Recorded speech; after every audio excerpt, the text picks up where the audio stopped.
Kylian Mbappe Messi, Zidane কিংবা Ronaldo নাজারিওর চাইতেও কি বড় ম্যাচ উইনার হয়ে উঠছেন কিংবা অলরেডি উঠেছেন?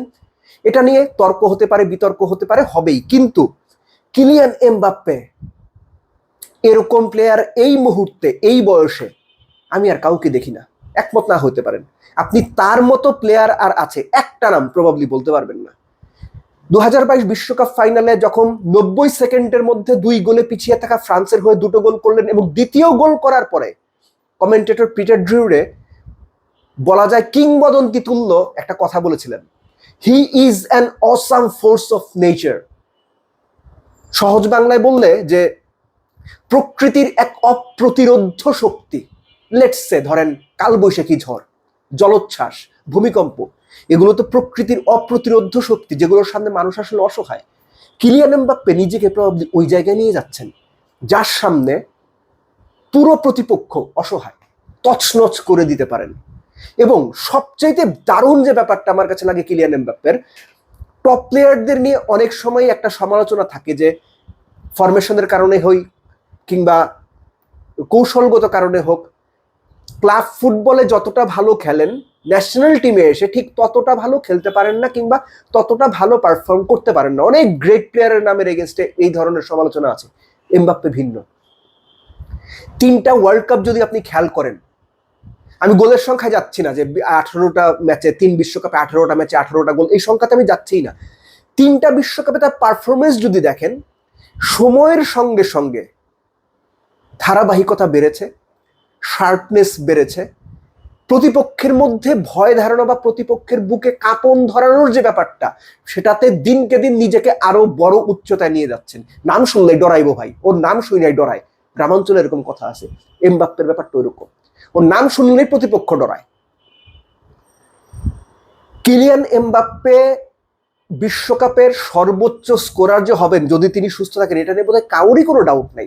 কিন্তু যেভাবে তিনি হচ্ছেন, আপনি কোনো ফুটবলারকে মনে করতে পারেন যে বিশ্বকাপে প্রথম 4 ম্যাচে 3 ম্যাচে জোড়া জোড়া গোল করেছেন, 2টো অ্যাসিস্ট করেছেন, এই বিশ্বকাপেও সেরা প্লেয়ার হওয়ার কিংবা গোল্ডেন বুট জেতার অন্যতম দাবিদার, মাত্র 3টা বিশ্বকাপ খেলছেন।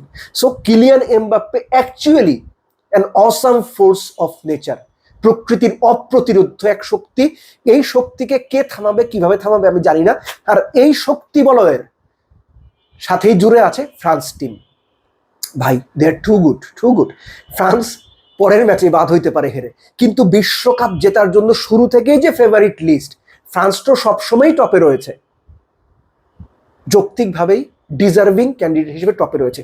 ফ্রান্সের যে অ্যাটাকিং লাইন আপ আপনি খেয়াল করেন, এখন কিছু সংখ্যার মানে জানাটা বা বলাটা জরুরি। ধরেন কিলিয়ান এমবাপ্পে আপনারা জানেন 6 গোল করেছে, 2 অ্যাসিস্ট। কিংবা ধরেন যে মাইকেল ওলিসে কোনো গোল করতে পারেননি, 5টা অ্যাসিস্ট করেছেন। একই সঙ্গে আপনি যদি ওসমান দেমবেলের কথা বলেন, 4টা গোল করেছেন, 2টো অ্যাসিস্ট করেছেন। আমার মনে পড়ে যাচ্ছে যে বেল, বেনজেমা, ক্রিশ্চিয়ানো রোনালদো, এই 3জন যখন রিয়াল মাদ্রিদে ছিলেন যে ভয়ঙ্কর ট্রায়ো তৈরি করেছিলেন ফ্রন্ট থ্রি, ওরকম। কিংবা মেসি, সুয়ারেস, নেইমারের সেই বিখ্যাত এমএসএন ট্রায়ো, কিংবা এমএফএস মানে ফিরমিনো, সালা, লিভারপুলের সেই মানে 3জন বা ফ্রন্ট থ্রি অপোনেন্টকে যারা চমকে দিতেন, ঘুরিয়ে দিতেন, এই 3জনকে দেমবেলে, ওলিসে এবং এমবাপ্পে অফকোর্স যার কথা এতক্ষণ বললাম, এই যে তারা লাইন আপটা তৈরি করেছে, এইটাকে থামানো না ইম্পসিবল, বা মানে অসম্ভব আমি বলবো না, কিন্তু নেয়ার টু ইম্পসিবল। আর যেটা বলছিলাম যে বিশ্বকাপ আসলেই না, জাতীয় দলের খেলা আসলে এমবাপ্পের যেন আসলে আর কোনো কিছু দিয়ে বেঁধে রাখা যায় না, সে নিজেই নিজেকে ছাড়িয়ে যায়। অ্যাকচুয়ালি এর চেয়ে সহজ শব্দ আমি আর খুঁজে পাচ্ছি না। আর এদের কথা যদি বাদ দেন, হুট করে দেখবেন ব্র্যাডলি বারকোলা চলে আসছে, ডেজিরে ডুয়ে চলে আসছে।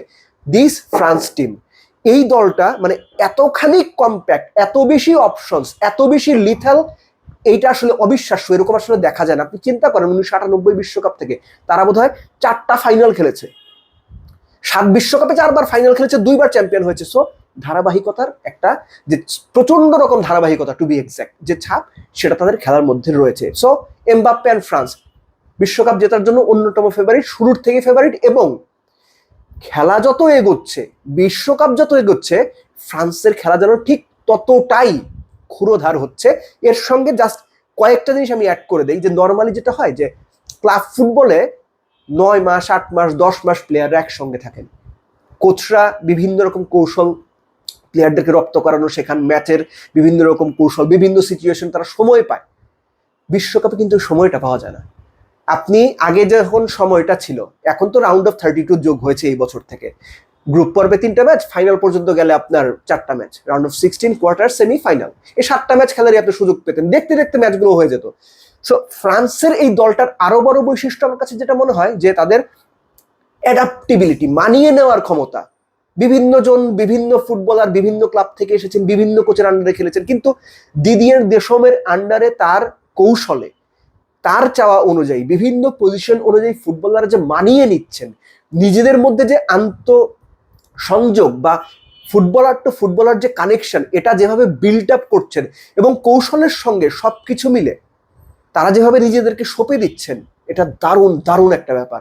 এই ফ্রান্স টিমটাকে খেলতে দেখা না, মানে সত্যিকার অর্থে যে কোনো ফুটবল মানে ভক্তের জন্য একটা বড় রকমের পাওয়া বলেই আমার মনে হয়। So Mbappe and France, wishing all the lucks for them. এবং সত্যিকার অর্থে আবারও বলি, চ্যাম্পিয়নশিপ ধরে রাখার বলতেছি, চ্যাম্পিয়নশিপ মানে কেড়ে নেওয়ার কিংবা চ্যাম্পিয়ন হওয়ার অন্যতম দাবিদার যদি থাকে এখনো পর্যন্ত, সেটা টপমোস্ট দলটাকে অন্তত খেলার ধরনে ফ্রান্স।